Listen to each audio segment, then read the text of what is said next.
এটা হইল প্রিয় ভিউয়ার্সরা, এটা হইল চাঁদপুরি ইলিশ মাছ। এই দেখেন কতদিন পরে আমি ইলিশ মাছের দেখা পাইলাম। আজকে মাছওয়ালায় লইয়া আইছি, বড় বড় করিয়া পিসটাইন কাটিয়া দিছে। এটা পদ্মা নদীর ইলিশ নাই, চাঁদপুরি ইলিশ মাছ। এই সেন্টটা একটু কম হইব, তাইলেও ইলিশ মাছ তো কয়েকদিন পরে দেখলাম ইলিশ মাছের দেখা, খুব ভালো লাগে। ইলিশ মাছ এক পিস ভাজা খাইলেও পেট ভরে যায়, এক থাল ভাত খাওয়া যায়। আমার খুব প্রিয় মাছ হইল ইলিশ মাছ। মাছের রাজা তো ইলিশ মাছ। দাম কত জানেননি? আগুন। মাছের বাজারে এই মাছটা আগুন। এই যে যতটা মাছ দেখা, যতটা পিস, 1800 টাকা। যতই হোক খাইতে তো লাগবো, আর শখের মাছ খাইতে দামের দিকে চাইতে লাগে না। এই দেখুন এইগুলো মাছের মাথা, অন্য দিন রান্না করবো, আজকে মাছের এই পিসগুলা বাজা করবো। অবশ্য সব বাজা করতাম না, কিছু বাজা করবো, কিছু আমি ফ্রিজের মধ্যে রাখবো। কাজের ফাঁকে হাজব্যান্ডে 1 কাপ লাল চা আর একটা রুটি তৈরি করিয়া দিলাম। মাছ আমি 2 ভাগ করে লাইছি, ওটাইন এখন বাজা করবো, আর ওটাইন আপাতত ফ্রিজের মধ্যে রাখবো। মাছের মধ্যে লবণ দিলাম, 1 চামচ লাল লঙ্কার গুঁড়া দিলাম,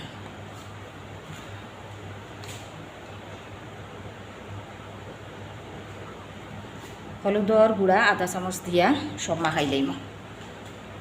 সব আমি মাখাই লই আর বালা করিয়া।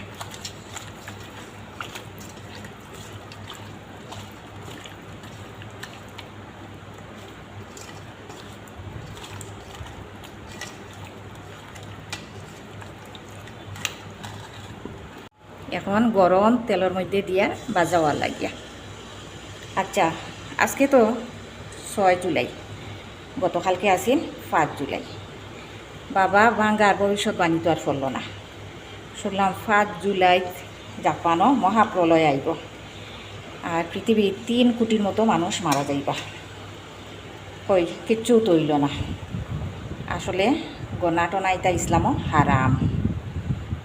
এর লাগিয়া তো আল্লাহ ছাড়া কেউ জানে না কালকে কী তৈব বা একটু পরে কী তৈব, একমাত্র আল্লাহ জানেন সব কিছু। খুব সুন্দরভাবে মাছ ভাজা হয়ে গেছে।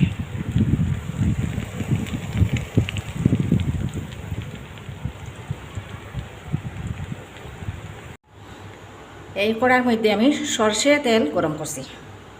এখন মসুর ডাল ফোড়ন দিব, রসুন কুচি দিলাম, আর দিলাম পেঁয়াজ কুচি।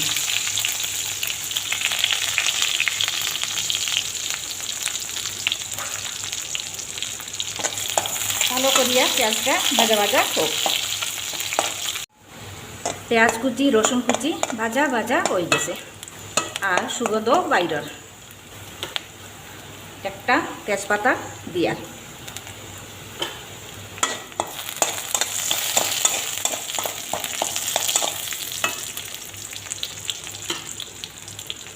আর প্রেসার কুকারের মধ্যে মসুর ডাল সেদ্ধ করিয়া রাখি দিছিলাম। এখন কড়াইয়ের মধ্যে ডালি দিব।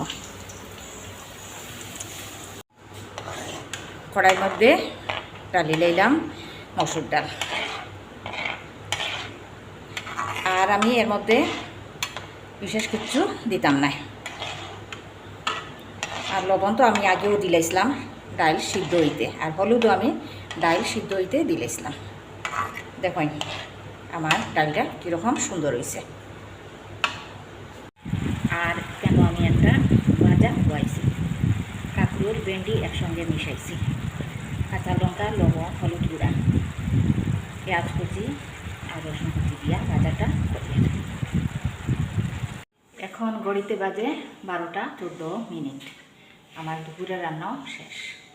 কিতা কিতা রান্না করলাম দেখাই। এখন ভেন্ডি আর কাঁকরোল দিয়া একটা ভাজা করছি, মাছ ভাজা করছি, আর করছি মসুর ডাল।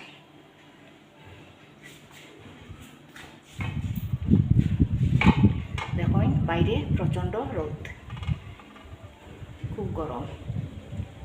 আবহাওয়াটা খুব গরম। না, এখন তো দেখি আর বাতাস দেয়, ঠান্ডা লাগে। এই প্রকৃতির এই হাওয়াটা কিন্তু আবার শরীর ঠান্ডা সতেজ করিলায়। আল্লাহ হাফেজ।